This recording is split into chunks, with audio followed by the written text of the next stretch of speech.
আসসালামু আলাইকুম সুপ্রিয় শিক্ষার্থী বন্ধুরা, আজকের ক্লাসে আমরা আলোচনা করব নতুন কারিকুলামের নবম শ্রেণীর বিজ্ঞান অনুসন্ধানী পাঠের চতুর্থ অধ্যায় পদার্থের অবস্থা এর দ্বিতীয় পার্ট নিয়ে। দ্বিতীয় পার্টে আমরা 70 নম্বর পেজ ব্যাপন এখান থেকে আলোচনা করব। ব্যাপন কি, ব্যাপন নিয়ে আমরা এখান থেকে আলোচনা করব। তাহলে দেখো ব্যাপন কি, এটার সংজ্ঞা একটু আমরা নোটে থেকে দেখে নিব। দেখো আমি এখানে লিখেছি, ব্যাপন হচ্ছে উচ্চ ঘনত্বের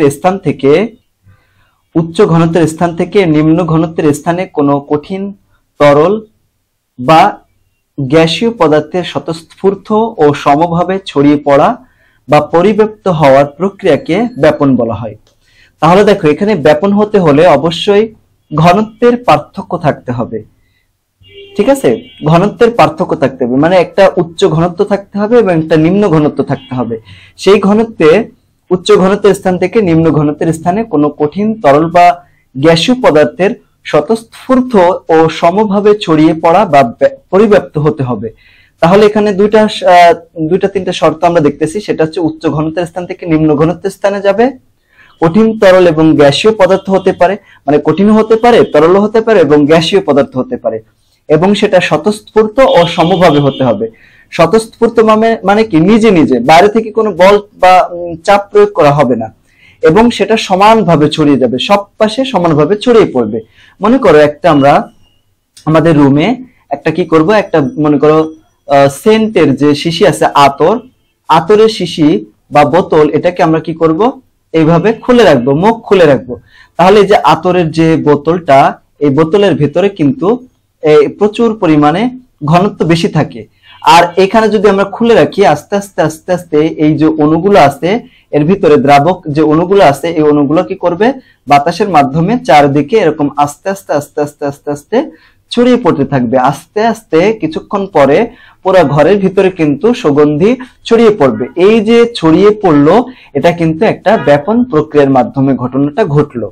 এরপরে মনে করো একটা এখানে এক বোতল পানি আমরা নিলাম, বা হচ্ছে এক গ্লাস পানি নিলাম, পরিষ্কার একদম ঝকঝকে পরিষ্কার, এবং বাইরে থেকে দেখা যাচ্ছে এরকম স্বচ্ছ পরিষ্কার একটা পানি নিলাম।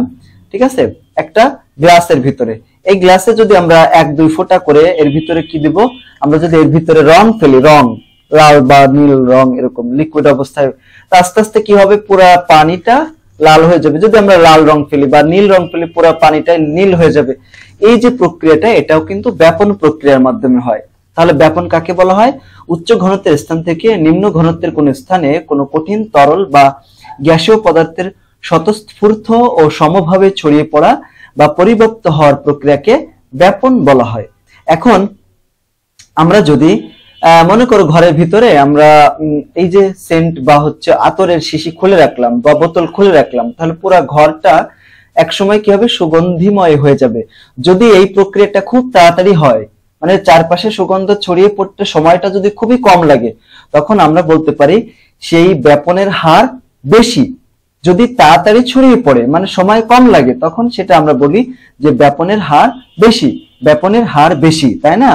তাহলে ব্যাপনের হার নির্ভর করে হচ্ছে বস্তুর আণবিক ভরের উপরে। যদি কোনো বস্তুর আণবিক ভর, কি বললাম, যদি কোনো বস্তুর আণবিক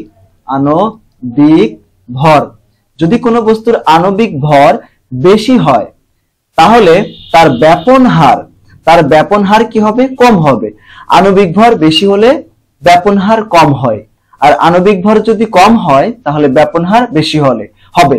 কম হলে বেশি, বেশি হলে কম, মানে আণবিক ভর বেশি হলে ব্যাপন হার কম হবে, আবার যদি আণবিক ভর কম হয় তাহলে ব্যাপন হার বেশি হবে, মানে তাড়াতাড়ি ছড়িয়ে পড়বে। ঠিক আছে, এটা হচ্ছে ব্যাপন। তাহলে আমরা এখান থেকে ব্যাপনের সংজ্ঞা পড়লাম এবং ব্যাপনের হার সম্পর্কে জানলাম, তাই না? ব্যাপনের হার বলতে ব্যাপনটা কত কম সময়ে বা মানে ব্যাপনটা ছড়িয়ে পড়তে, ব্যাপনটা সংগঠিত হতে কত কম সময় লাগতেছে বা বেশি সময় লাগতেছে, এটাই ব্যাপনের হার। তাহলে দেখো ব্যাপনের সংজ্ঞা আমরা এখানে সুন্দর করে বুঝলাম যে ব্যাপন হচ্ছে উচ্চ ঘনত্বের স্থান থেকে নিম্ন ঘনত্বের স্থানে কোনো কঠিন তরল বা বায়বীয় বা গ্যাসীয় পদার্থের স্বতঃস্ফূর্ত এবং সমভাবে, এই স্বতঃস্ফূর্ত এবং সমভাবে শব্দটা কিন্তু থাকতে হবে উচ্চ ঘনত্বের স্থান থেকে নিম্ন ঘনত্বের স্থানে থাকতে হবে। তারপরে সেটা কঠিন তরল বা বায়বীয় পদার্থ হতে পারে। তো এইগুলো পরিব্যক্ত হওয়ার যে প্রক্রিয়া এটাকে বলা হয় ব্যাপন প্রক্রিয়া। তাহলে ব্যাপন প্রক্রিয়ার প্রথম শর্ত হচ্ছে ঘনত্বের পার্থক্য থাকতে হবে। উচ্চ ঘনত্বের স্থান থেকে নিম্ন ঘনত্বের স্থানে কি করতে হবে? পদার্থের সমভাবে এবং স্বতঃস্ফূর্তভাবে পরিব্যক্ত হতে হবে। ঠিক আছে, আশা করছি এখানে আমরা ব্যাপন সম্পর্কে ধারণা পেলাম এবং ব্যাপন হার সম্পর্কেও ধারণা পেলাম। এখন কথা হচ্ছে যে আণবিক ভর কাকে বলা হয়, আণবিক ভর আমরা কিভাবে বের করব। মনে করো আমরা একটা যৌগের আণবিক ভর বের করব, তাহলে কিভাবে বের করব? এখানে রয়েছে হাইড্রোজেন, হাইড্রোজেনের পারমাণবিক ভর হচ্ছে 1, এর সাথে এখানে কত আছে 2, তো 2টা আমরা গুণ করে দেব এইভাবে, গুণ করে দিয়ে এরপরে আছে সালফার, সালফারের কত আণবিক পারমাণবিক ভর হচ্ছে 32, এরপরে অক্সিজেনের পারমাণবিক ভর হচ্ছে 16 গুণ এখানে 4টা সংখ্যা আছে তাই এখানে 4 দিয়ে গুণ করে দিলাম। এখন এইগুলো সবকিছু আমরা হিসাব করব। এগুলো যদি আমরা ক্যালকুলেটর দিয়ে হিসাব করি, দেখো এখানে 2, তারপরে কত রয়েছে 32, 32 যোগ রয়েছে কত 16 গুণ 4, এই দেখো 16 গুণ 4 দিয়ে দিলাম, তাহলে এখানে কত আসে দেখো, এখানে আসে 98, তাহলে 98। এইভাবে এর আণবিক ভর বের করতে হবে। তাহলে দেখো আণবিক ভর বের করতে হলে আমাদের প্রতিটি পরমাণুর বা মৌলিক পদার্থের আমাদের কি লাগবে? পারমাণবিক সংখ্যা বা পারমাণবিক ভর লাগবে। দেখো এইখানে তোমাদের একটা চার্ট আমি দেখাচ্ছি, এই চার্ট তোমরা স্ক্রিনশট দিয়ে এই চার্ট থেকে মুখস্থ করবা। দেখো এখানে যেমন হাইড্রোজেনের, এখানে তোমরা কিভাবে পড়বা, হাইড্রোজেনের প্রতীক হচ্ছে H, পারমাণবিক সংখ্যা হচ্ছে 1 এবং পারমাণবিক ভরও 1, যোজনী হচ্ছে 1 এখানে। তো এখান থেকে আমরা দেখে দেখে আণবিক ভর বের করতে পারবো। ঠিক আছে, তো যারা আণবিক ভর বের করতে পারো না, ডেসক্রিপশন বক্সে আমি একটা লিংক দিয়ে দেবো, ওই ভিডিওটা দেখে তোমরা ওখান থেকেও আণবিক ভর বের করার সিস্টেম শিখতে পারবা। ঠিক আছে, দেখো এখানে এখানে আরো মৌল দেওয়া আছে, এখানে সবগুলো মৌল তোমরা স্ক্রিনশট দিয়ে 1 থেকে 30 পর্যন্ত দেওয়া আছে, এগুলো তোমরা সুন্দর করে আয়ত্ত করবা। এরপরে মনে করো তোমাদের আরো একটা আমি কয়েকটা দেখাই, যেমন এখানে CH4 রয়েছে, এর আণবিক ভর বের করব। এখানে কার্বনের আণবিক পারমাণবিক ভর কত এটা জানার জন্য দেখো তুমি এই চার্টে চলে যাবা, এই চার্টটা মুখস্থ করবা। এখানে দেখো চার্টের 6 নম্বর, দেখো এখানে রয়েছে কার্বন, কার্বনের পারমাণবিক ভর হচ্ছে এই যে 12, এখানে কি করবা 12 দিয়ে দিবা, যোগ এখানে হাইড্রোজেন, হাইড্রোজেনের কত, হাইড্রোজেনের পারমাণবিক ভর হচ্ছে 1, এই দেখো প্রথমে দেখছো এইখানে দেখো 1, তাহলে আমাদের কি করতে হবে, এখান থেকে আমাদের 1 দিয়ে দেব এবং এখানে কয়টা হাইড্রোজেন আছে 4টা, তাই 4 এখানে গুণ করে দেব। ঠিক আছে, এরকম নিজ নিজ পারমাণবিক ভরকে এখানে যে কয়টা পারমাণবিক সংখ্যা থাকে গুণ করে এইখানে যোগ করতে হবে সবগুলোকে। এখানে হলো 12 আর এখানে কত হয় 4, তাহলে 12 এবং 4 যোগ করলে কত হয় 16, তাহলে NH4 এর আণবিক ভর কত হলো 16 হবে। এরপরে মনে করো H2O এর আণবিক ভর বের করব। আণবিক ভর কত হবে, এখানে হাইড্রোজেন আছে কয়টা, 2টা, একটা হাইড্রোজেনের পারমাণবিক ভর হচ্ছে 1 আমরা দেখেছি, তাহলে এখানে আছে 2টা তাই 2 দিয়ে গুণ করে দিলাম। এরপরে দেখো রয়েছে 16 পারমাণবিক ভর কত, দেখো সরি অক্সিজেনের পারমাণবিক ভর কত 16, এই দেখো 16, তাহলে এই 16টা এখানে আমরা অ্যাড করে দেব, এখানে অ্যাড করে দিলাম, তাহলে কত হলো দেখো 2 আর 16 যোগ করলে কত হলো 18 হয়ে গেল। এইভাবে মনে করো NH3 রয়েছে, NH3 এখানে নাইট্রোজেনের কত, দেখো নাইট্রোজেনের কত এটা দেখার জন্য এখানে চলে আসবা, নাইট্রোজেনের দেখো 14, তো 14 দিয়ে দেবো এখানে, নাইট্রোজেনের 14 যোগ এখানে হাইড্রোজেনের 1 আর এখানে হাইড্রোজেন আছে 3টা, তাহলে 3 এবং 14 যোগ করলে কত হলো 17 হলো। এইভাবে কিন্তু আণবিক ভর বের করতে হয়। এরপরে মনে করো HCl হাইড্রোক্লোরিক অ্যাসিড, তো এখানে হাইড্রোক্লোরিক অ্যাসিডে আছে হাইড্রোজেন, হাইড্রোজেনের প্রথম মৌলটা আছে কি হাইড্রোজেন, হাইড্রোজেনের কত 1, এখানে পরেরটা আছে ক্লোরিন, ক্লোরিনের কত দেখো এখানে আমরা চলে যাই এখানে চার্টে, দেখো ক্লোরিনের কত 35.5, তাহলে এখানে 35.5 দিয়ে দেবো। এখানে কিন্তু চার্টে কিন্তু আমি দিয়েছি হচ্ছে 30 পর্যন্ত মৌল, আরো তো মৌল আছে, যোগ করলে কত হয় 36.5। এরপরে আমি দিলাম হচ্ছে NH4Cl দিলাম, মনে করো NH4Cl এর কত, এখানে আছে নাইট্রোজেন 1, নাইট্রোজেন হচ্ছে 1 যোগ 14 আর কি, নাইট্রোজেনের কত 14 আমরা দেখছি আর কি চার্ট থেকে একটু আগেও দেখলাম, 14 যোগ এখানে আছে হাইড্রোজেন, হাইড্রোজেনের কত 1 আর আছে কয়টা হাইড্রোজেন আছে 4টা, তাই 4 দিয়ে গুণ করে দিলাম। আর ক্লোরিনের কত 35.5, এটা কিন্তু আমরা হিসাব করেছি তাই না, দেখেছি আর কি। এখন এগুলো আমাদের যোগ করে দিতে হবে। দেখো যোগ করলে কত হয়, এখানে 14 যোগ হাইড্রোজেনের কত 4 যোগ হচ্ছে 35.5, এই দেখো 35.5 আমরা গুণ করে দেব, গুণ করলে কত আসে, এই দেখো এই মানটা আসে হচ্ছে এই যে 53.5, 53.5। তাহলে এইভাবে কিন্তু আমাদের আণবিক ভর বের করতে হবে।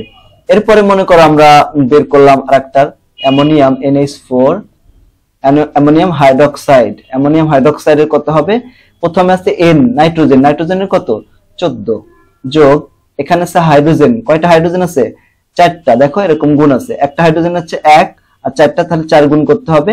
এখানে দেখো অক্সিজেনের কত 16, আমরা কিন্তু 4 থেকে দেখেছি, আর এখানে আছে 1। এই সবগুলো আমাদের এখন যোগ করে দিতে হবে। দেখো 14, তারপরে এখানে রয়েছে 4 যোগ 16 যোগ 1, এইগুলো যোগ করলে কত হয়, আমরা এখানে ক্যালকুলেটরের মাধ্যমে যদি যোগ করি, দেখো 14 যোগ 4 যোগ 16 যোগ হচ্ছে 1, টোটাল কত আসে দেখো 35 আসে, তাই না? তাহলে এই 35 আসলো, এই 35 আমরা এখানে লিখে দেবো। তা এইভাবে আমরা আণবিক ভর বের করতে পারি। আরো অনেক পরমাণু যদি অন্য কোনো থাকে আর কি, অনুপরমাণু যদি থাকে, মনে করো এখানে সোডিয়াম হাইড্রোক্সাইড, কিভাবে বের করতে পারি, দেখো এখানে সোডিয়াম আছে, সোডিয়ামের কত পারমাণবিক ভর, এই দেখো সোডিয়ামের হচ্ছে 23, দেখো সোডিয়ামের হচ্ছে 23, এখানে আমরা 23 দিয়ে দেব, যোগ এখানে আছে অক্সিজেন, অক্সিজেনের কত 16, আর এখানে কত হাইড্রোজেনের কত 1, সবগুলোকে আমরা যোগ করব, যোগ করলে কত হয় 40 হলো। এইভাবে আমরা আণবিক ভর বের করতে পারি। দেখো আমি কিন্তু তোমাদের আণবিক ভর বের করার অনেকগুলো আণবিক ভর বের করার সিস্টেম, কিভাবে আণবিক ভর বের করতে হবে সেটা শিখালাম। এখন আমরা একটু নোটে চলে আসলাম। দেখো এখানে আমরা যেটা আলোচনা করতেছিলাম ব্যাপন হার। ব্যাপন হার কাকে বলা হয়, একটা মানে কোন একটা ব্যাপন সংগঠিত হতে যদি কতটুকু কম সময় লাগে বা কতটুকু বেশি সময় লাগে সেটা হচ্ছে ব্যাপনের হার। যদি কম সময় লাগে তাহলে ব্যাপন হার বেশি, যদি বেশি সময় লাগে তাহলে ব্যাপন হার কম। তো এখন মনে করো আমাদের কাছে প্রশ্ন করা হচ্ছে যে তোমার কাছে প্রশ্ন করা হচ্ছে যে এখানে দুইটা মৌল দিলাম, মনে করো দুইটা যৌগ দিলাম আর কি, মনে করো একটা হচ্ছে অণু হচ্ছে নাইট্রোজেন দিলাম আর তোমাকে দিলাম হাইড্রোজেন। আমি বললাম এই নাইট্রোজেন এবং হাইড্রোজেনের মধ্যে কার মানে ব্যাপন হার বেশি, তাহলে তুমি কি করবা, প্রথমে নাইট্রোজেন N2 এর আণবিক ভর বের করবা। কি বের করবা, আণবিক ভর, আণবিক ভর, আণবিক ভর। প্রথমে এর আণবিক ভর বের করে নিবা। নাইট্রোজেনের আণবিক পারমাণবিক ভর কত 14, আর এখানে আছে কয়টা দুইটা, গুণ করলে কত হয় 28 হয়। এরপর দেখো হাইড্রোজেন H2 এর আণবিক ভর কত হয়, তাহলে এখানে আছে হাইড্রোজেন 1, হাইড্রোজেনের পারমাণবিক ভর আছে 1, আছে কয়টা দুইটা, তাহলে গুণ করলে কত হয় 2 হয়। তাহলে দেখো আমরা জানি, তোমরা এরকম ভাবে লিখবা, দেখো আমরা জানি আমরা কি জানি, আমরা জানি যার আণবিক ভর কম, যার আণবিক ভর কম তার ব্যাপন হার বেশি, তার ব্যাপন হার বেশি, তাই না? এখন দেখো যেহেতু নাইট্রোজেনের আণবিক N2 এর আণবিক ভর কত 28 হয়েছে এবং হাইড্রোজেন হচ্ছে 2, তাহলে 2 যেহেতু কম, অতএব আমরা লিখতে পারি H2 এর ব্যাপন হার বেশি, ব্যাপন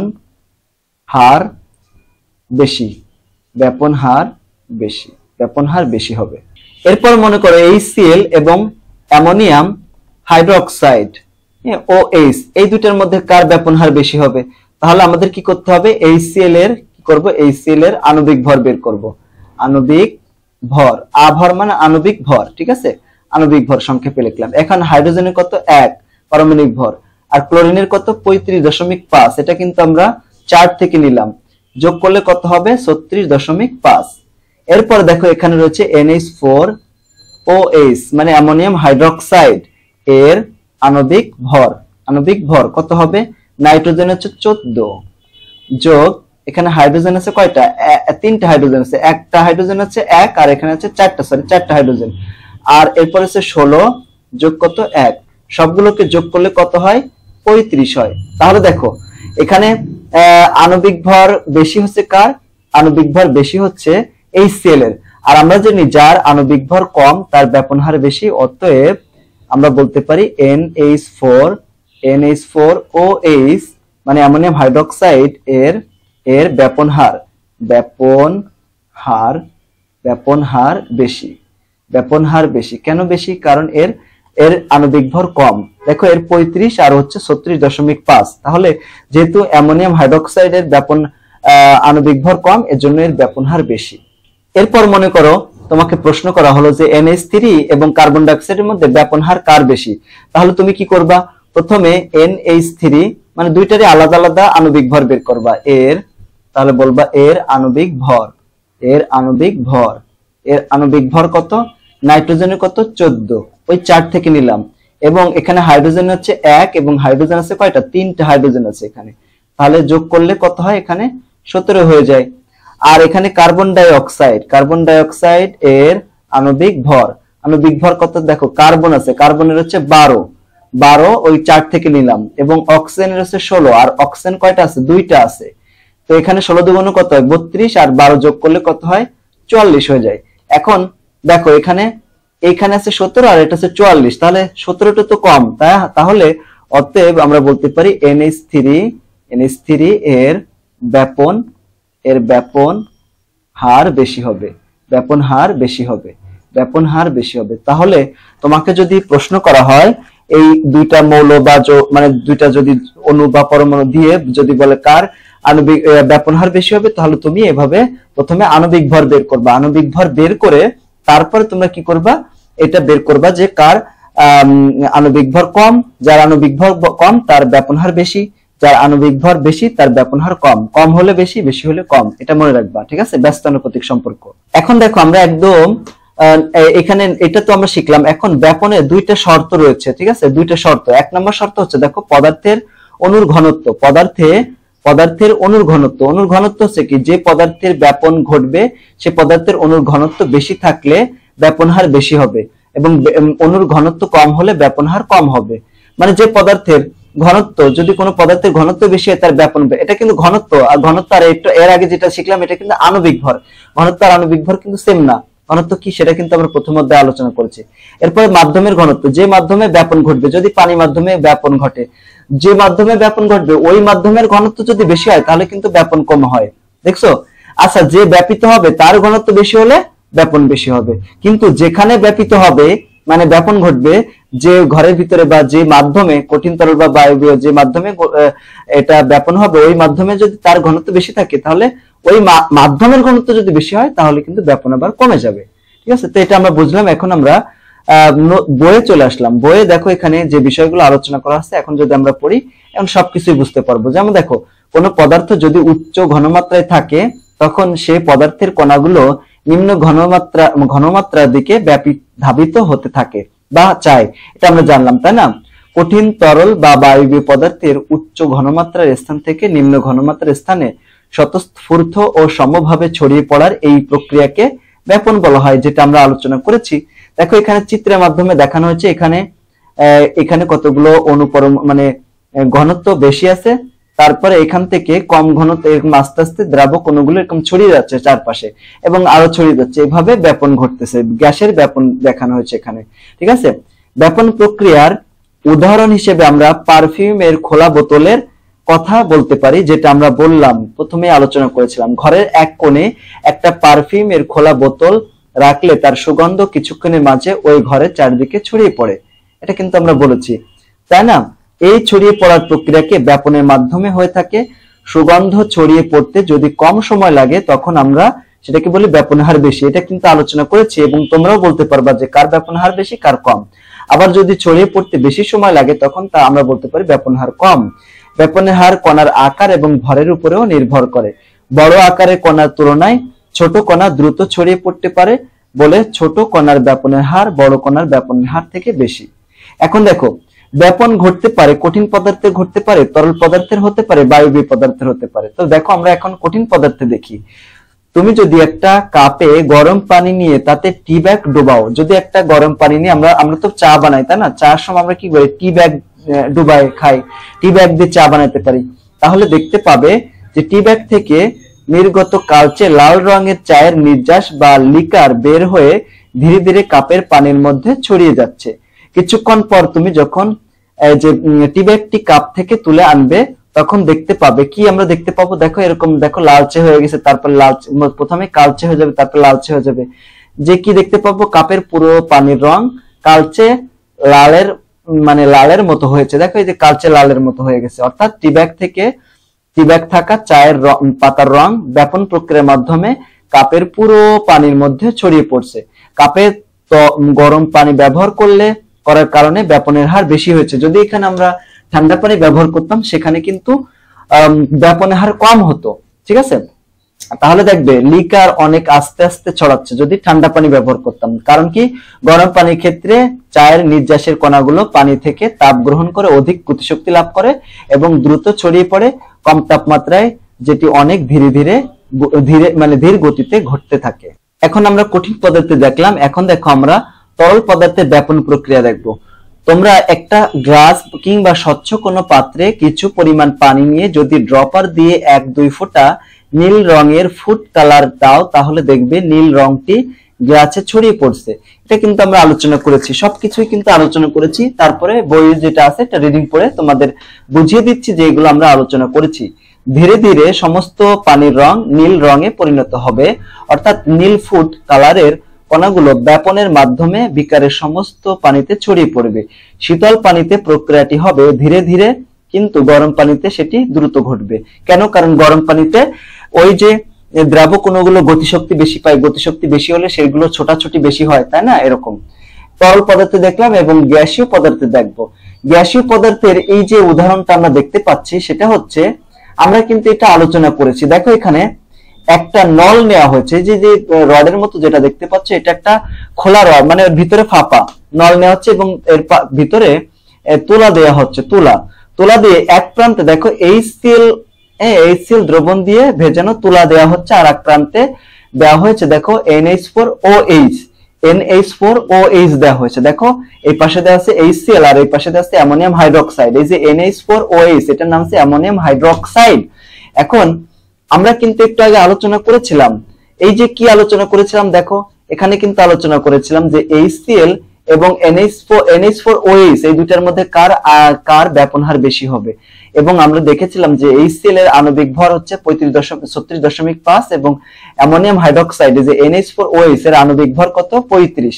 এখন যেহেতু এর আণবিক ভর কম, তার জন্য এটা এর ব্যাপন হার বেশি হবে। ব্যাপন হার বেশি মানে কি? এটা বেশি দূরত্ব অতিক্রম করবে। দেখো এখানে এই পাশে এখানে দেওয়া হয়েছে NH4OH আর এখানে দেওয়া হয়েছে HCl। দেখো এখানে আমরা দেখতেও পাচ্ছি যে এইখানে এসে তারা মিলিত হয়েছে। তাহলে দেখো এই যে ডান পাশে বেশি দূরত্ব অতিক্রম করেছে কে? NH4OH মানে অ্যামোনিয়াম হাইড্রোক্সাইড, কিন্তু এই যে ক্লোরিন HCl মানে হাইড্রোক্লোরিক অ্যাসিড এর সামান্য পথ অতিক্রম করেছে। দেখছো কেন? কারণ HCl এর চেয়ে NH4 মানে NH4OH মানে অ্যামোনিয়াম হাইড্রোক্সাইডের ব্যাপন হার বেশি। কেন? কারণ এই NH4OH মানে অ্যামোনিয়াম হাইড্রোক্সাইডের এর আণবিক ভর কম।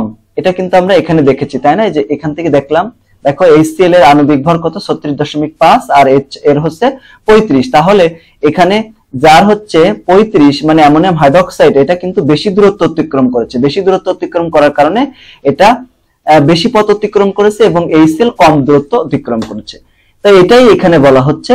আশা করি তোমরা বুঝতে পেরেছো, এবং এই ধরনের প্রশ্ন যদি তোমাদের আসে তাহলে তোমরা এখান থেকে সুন্দর করে অ্যান্সার করতে পারবা বলে আমি মনে করি।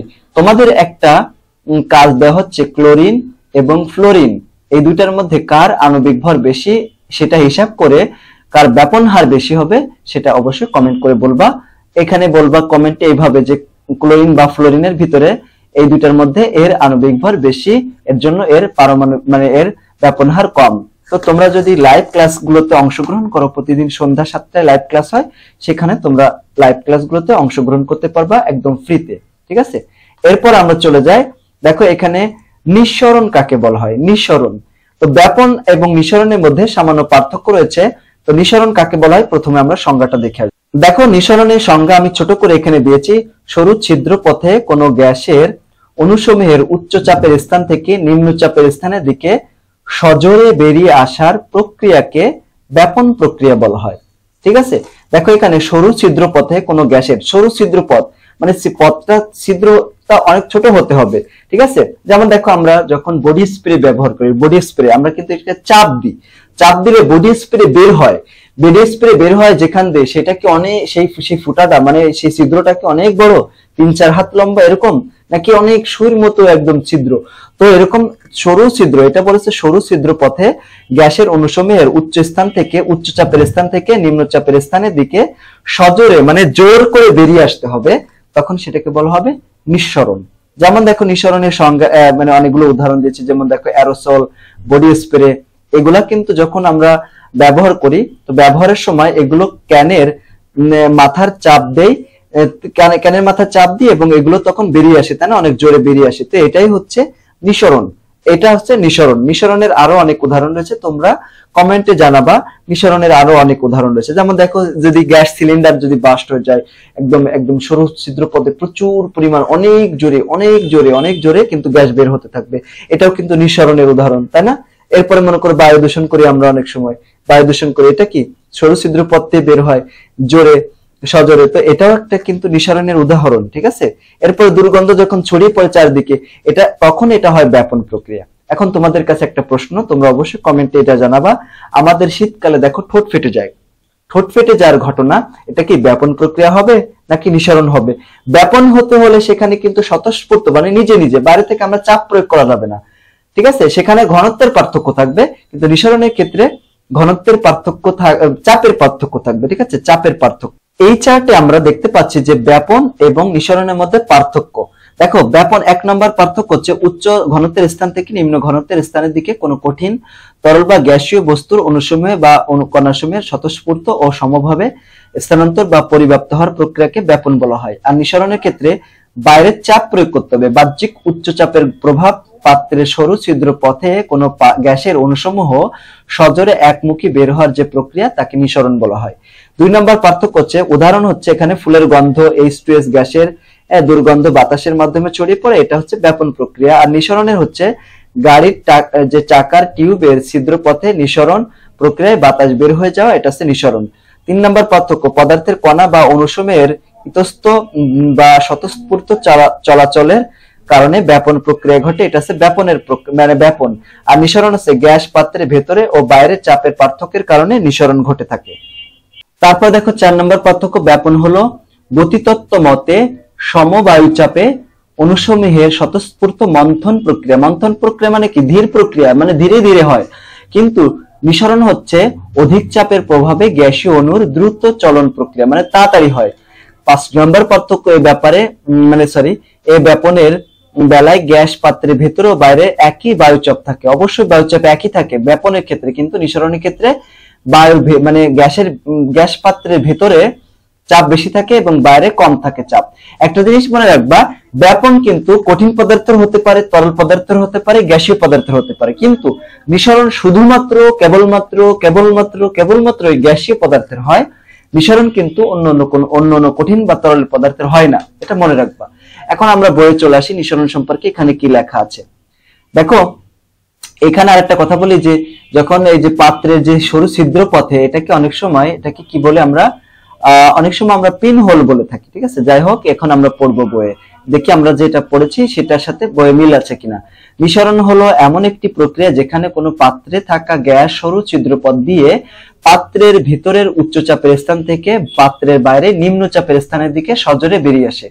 হ্যাঁ দেখো, আমরা কিন্তু ব্যাপনের ক্ষেত্রে বলেছিলাম উচ্চ ঘনত্বের স্থান থেকে নিম্ন ঘনত্বের, আর এখানে কিন্তু উচ্চ চাপের স্থান থেকে নিম্ন চাপের স্থানে, তাহলে পার্থক্য কিন্তু আমরা বুঝতে পেরেছি। তারপর দেখো, এই ধরনের সরু ছিদ্রকে অনেক সময় আমরা কি বলি, পিন হোল বলি। আমরা কিন্তু একটু আগেই বলেছি পিন হোল, কেবলমাত্রই বলেছি। এভাবে পাত্র থেকে গ্যাস বেরিয়ে যাওয়ার কারণ হচ্ছে পাত্রের ভিতরে এবং বাইরে চাপের পার্থক্য। গ্যাস ব্যাপনের ক্ষেত্রে মনে রাখতে হবে, ব্যাপনের ক্ষেত্রে শুধুমাত্র ঘনত্বের পার্থক্য ছিল, চাপ কিন্তু সেম ছিল।